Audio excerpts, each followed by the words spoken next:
Atualização só de mercado da bola. Rapaziada, a gente tem Léo Jardim, o Palmeiras pode fazer a contratação dele, Richarlison pretendido no Palmeiras, e também não podemos esquecer a proposta que tá chegando pro GI. Carta na rede, muito mais que 90 minutos. Bora lá, meu irmão, vem comigo, vem? Então roda a vinheta.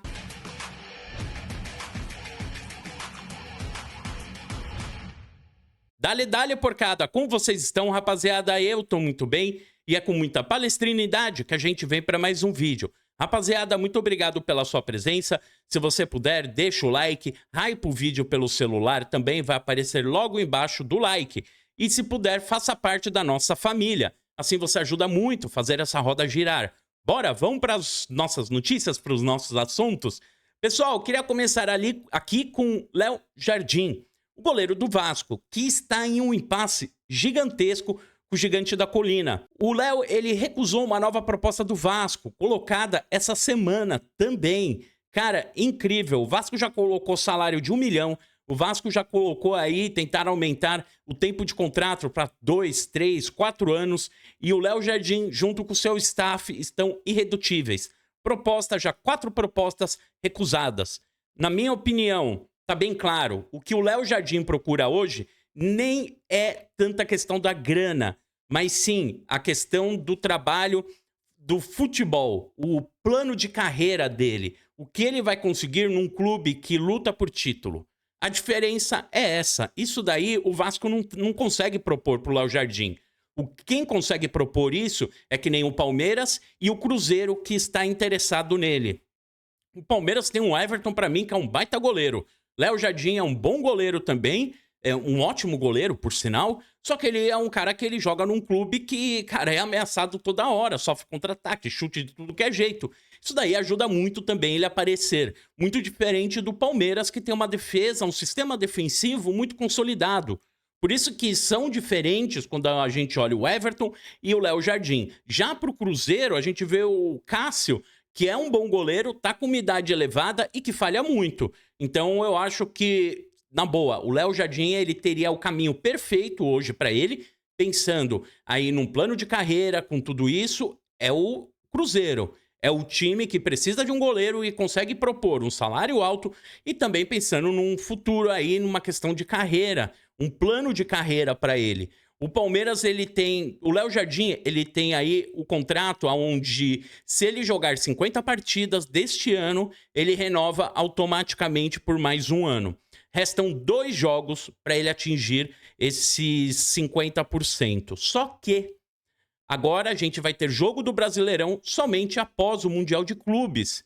E já no meio desse ano, daqui um mês, ele pode assinar um pré-contrato. Ele poderia assinar um pré-contrato antes de dar os 50%. Então ele tem, praticamente, falar a verdade, o Léo Jardim, ele tem a faca e o queijo na mão. Porque se ele continuar com o braço engessado, continuar com essa queda de braço junto com o Vasco, ele tem um mês para poder escolher o clube que ele queira ir. Isso daí é interessante. Que contratinho, hein? Pelo amor de Deus. Então o cara, ele pode escolher para onde ele quer ir, escolher o salário, escolher o plano de carreira e deixar o Vasco na mão. O goleiro reserva do Vasco hoje é o Fuzato. Vocês lembram dele? É o Fuzato, isso mesmo. Então tá aí, o Palmeiras tem interesse sim no Léo Jardim. Eu acho que em questão de carreira imediata, ele, sem sombra de dúvidas, é o Cruzeiro, porque ele já chega, continua disputando o Brasileiro, né? Isso daí no final do ano, claro, o contrato termina no final do ano. E eu acho que vai ser muito difícil ele ficar no Vasco. É Palmeiras ou Cruzeiro. Dizem algumas pessoas que o Internacional teria um interesse também. Rapaziada, agora eu quero trazer aqui a informação sobre o GI. Há algumas semanas houve uma conversa que o GI receberia uma proposta da Roma. E foi sondado pela Roma e hoje o Diego Firmino trouxe essa informação, que nas próximas semanas deve chegar sim a proposta da Roma, onde o GI poderia deixar o Palmeiras por 18 milhões de euros. Eu vou falar a verdade, 18 milhões de euros pelo GI, cara, tem que liberar na hora. Na hora. O GI, ele se mostrou tendo uma qualidade no sistema defensivo, foi contratado para ser lateral direito E quando ele joga nessa função, cara, ele é bagrizão, ruim demais. Porém, no sistema defensivo, com ele jogando mais como zagueiro, ele joga bem. Põe ele na lateral direita e deixa defendendo. Cara, sinceramente, eu acho que é desperdiçar uma função na direita com um cara que a gente não consegue utilizar. Porque não adianta você ter o Giai como lateral direito que apoia e não volta, apoia e demora para voltar, tem uma deficiência na hora de retornar. Agora, ele jogando como a parte defensiva, talvez ali pela direita, fazendo as costas do Richard Rios, então não subindo muito, pode ser muito utilizado, mas 18 milhões de euros pelo Giai, cara, é uma baita grana, sinceramente, é uma baita grana que eu acho que o Palmeiras não tem que pensar duas vezes. Ainda mais que o Palmeiras gastou 40 milhões de reais. Então, cara, possível proposta pro Giai chegando aí nessas alturas, cara, liberaria com tranquilidade, mesmo sabendo que o futebol dele melhorou. E tem aquilo, né? Eu tenho muito isso comigo. O cara, ele demorou muito pra engrenar, sabe? Demorou muito pra funcionar. Chegou no meio do ano passado, chegou em julho, agosto, e, cara, teve um ano péssimo, o início do ano pior ainda, ele deixava de ser relacionado no Campeonato Paulista, e eu não consigo ter essa firmeza, consigo ter pensar nessa sequência nele no Palmeiras, porque já mostrou muita fragilidade. Comenta aqui, quero saber sua opinião. Pessoal, pra gente fechar agora com chave de ouro, quero falar que o Palmeiras tem um interesse no Richarlison, atacante da seleção brasileira. Minha opinião, Richarlison está péssimo. Richarlison ainda passa por problemas pessoais. É um baita cara, é muito legal, cara, gente boa, tudo isso.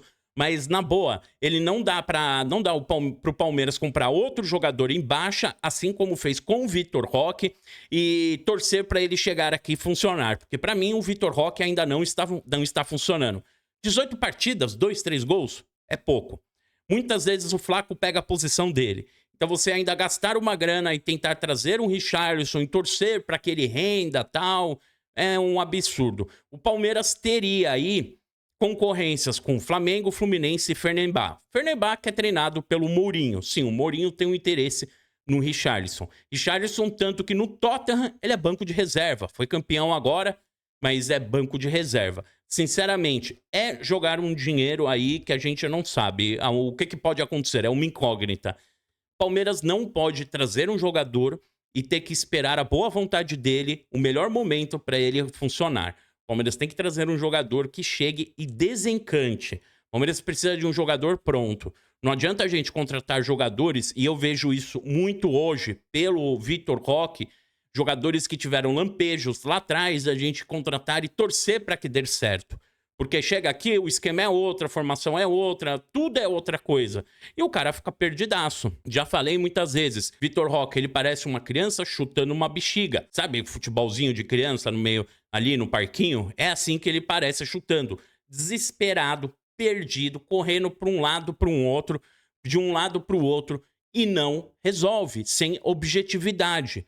O que o Richarlison fez nesse último jogo da seleção brasileira, um baita lance do Vini Júnior pela esquerda, e na hora que deu o tapa pra dentro, o Richarlison chegou e furou a bola, cara, aquilo ali é lance de bagre. Aquilo ali é lance de bagre, meu irmão, não tenho o que falar. O jogador está mal, tá péssimo. Não dá pra contratar outro cara embaixo igual o Vitor Roque. Pelo amor de Deus, passa longe do Allianz Parque, passa longe das Alamedas, porque aí vai acabar prejudicando demais o time do Palmeiras. Mais um, ninguém merece. Fechou, rapaziada? Muito obrigado pela sua audiência, pela sua paciência aí. Avante palestra!